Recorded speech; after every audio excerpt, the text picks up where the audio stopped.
Perkenalkan Ustadz, saya Rian Fahardi, asal dari Makassar, Sulawesi Selatan. Dan tepat hari ini 7 tahun saya bertemu kembali dengan Ustadz Hanan Ataki di lapangan Makassar pada saat itu sholat tarawih dalam keadaan hujan.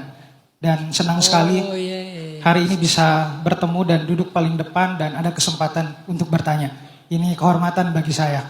Rian ya? Ya, saya ingin bertanya tentang bagaimana kita di era percepatan informasi hari ini agar tidak terganggu, agar kita bisa mendiskonek ke sesuatu yang mendistraksi kita. Bagaimana kita mereconnect kembali, Ustaz? Karena pada tahun 1970 ada seorang tokoh psikologi humanistik namanya Rollo May.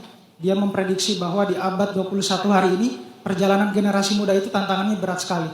Tantangan eksistensial, kegelisahan eksistensial. Seperti yang Ustaz tadi bilang, self-esteem, ada FOMO, ada bagaimana kita iri terhadap pencapaian orang lain di sosial media. Kita mau me time, kita mau itikaf, kita mau bercakap ke diri kita. Tapi kadang situasi eksternal kita itu tidak mendukung itu.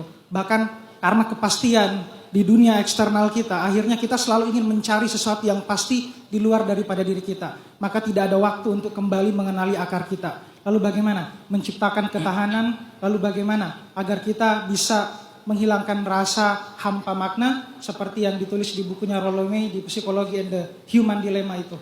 Jadi pertanyaan saya, bagaimana agar kita bisa kembali ke akar lagi, Ustaz? Terima kasih. Luar biasa ya pertanyaan Rian. Rian, salah satu media penyadaran yang Allah sediakan untuk manusia itu adalah alam. Jadi ketika kita kehilangan arah, kalau kita pengen kembali kepada fitrah itu, maka belajarlah dan kembalilah kepada alam. Alam itu guru fitrah kita. Kalau kita udah mulai missing link dalam mencari jati diri kita, gak tahu lagi asal usul kita, tujuan hidup kita bingung dengan kefitrahan diri kita, maka yang bisa ngajarin kita arti fitrah itu kembali adalah alam. Karena dia setia dengan fitrahnya dari dulu sampai sekarang, gak pernah berubah. Kenapa Allah sering banget pakai analogi pohon dalam Al-Quran? Kenapa Nabi sering banget mengucapkan analogi pohon dalam hadis? Karena emang pohon itu atau semesta itu guru terbaik kita yang ngajarin tentang jati diri kita. Bagaimana pohon itu tumbuh, bagaimana akar itu mulai muncul, bagaimana dia kemudian batang dan seterusnya. Itu tuh dijelasin secara teoritis, secara ilmiah. Lalu saya relatekan kepada ayat dan hadis. Oh gitu ya, kenapa di dalam surat Ibrahim Allah bilang pohon itu ada 3 unsur.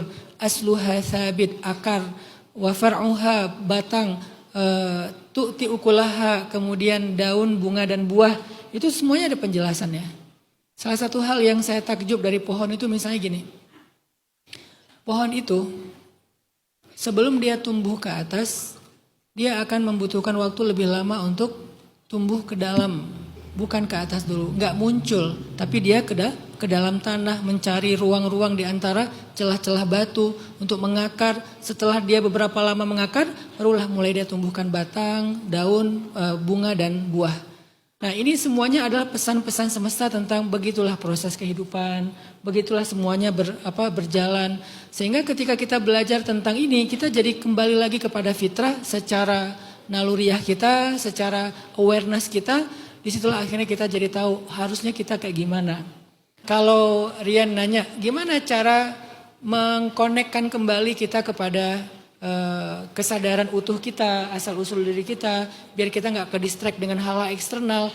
Mungkin cara mengembalikannya itu adalah benar kata Rasul dan para ulama, kembalilah kepada alam dengan tafakkur, dengan duduk bertahanus atau me time di tempat-tempat yang kayak gitu, kayak Nabi Daud bertasbih bersama semesta. Itu emang cara yang paling tepat untuk kita mereconnect diri kita kepada Allah Subhanahu wa taala.